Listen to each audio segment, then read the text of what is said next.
লা ইলাহা ইল্লাল্লাহ জিকিরের শরঈ বিধান কি, ইল্লাল্লাহ জিকিরের শরঈ বিধান কি? ভাইরা আমার, রাসূল আকরাম সাল্লাল্লাহু আলাইহি সাল্লাম জিকির করার জন্য নির্দেশ করেছেন, তিনি জিকির করে দেখাইছেন। শুধু ইল্লাল্লাহ ইল্লাল্লাহ ইল্লাল্লাহ এরকম কোনো জিকির রাসূল আকরাম সাল্লাল্লাহু আলাইহি সাল্লাম জীবনে কখনো করেন নাই, কোনো সাহাবী করেন নাই, কোনো হাদিস থেকে এটার কোনো প্রমাণ নাই। অতএব শুধু ইল্লাল্লাহ জিকির না, জিকির হবে লা ইলাহা ইল্লাল্লাহ। এভাবে বিভিন্ন যুক্তি দিয়ে এটাকে প্রমাণ করার চেষ্টা করা যাবে, কিন্তু আমরা ইবাদত করব রাসূলের পদ্ধতি অনুযায়ী। রাসূল যদি ইল্লাল্লাহ জিকির না করে আমার কি খেয়া টান পড়ছে, আমি করবো কেন? আমার সুন্নাত তালাশ করতে হবে। ইবাদতের ক্ষেত্রে পদ্ধতি তালাশ করতে হবে কার? রাসূল করিম সাল্লাল্লাহু আলাইহি সাল্লামের। বিধায় তিনি লা ইলাহা ইল্লাল্লাহ জিকির করতে বলেছেন, আমরা লা ইলাহা ইল্লাল্লাহ জিকির করবো ইনশাআল্লাহ। ঠিক আছে তো? শুধু আল্লাহ শব্দের জিকির করার বিধান কি?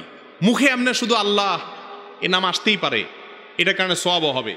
আল্লাহ বলেছেন তোমার রবের নামে জিকির করো, ওয়াজকুর ইসমা রব্বিক, তোমার রবের নাম আল্লাহ, এ নামের জিকির করো।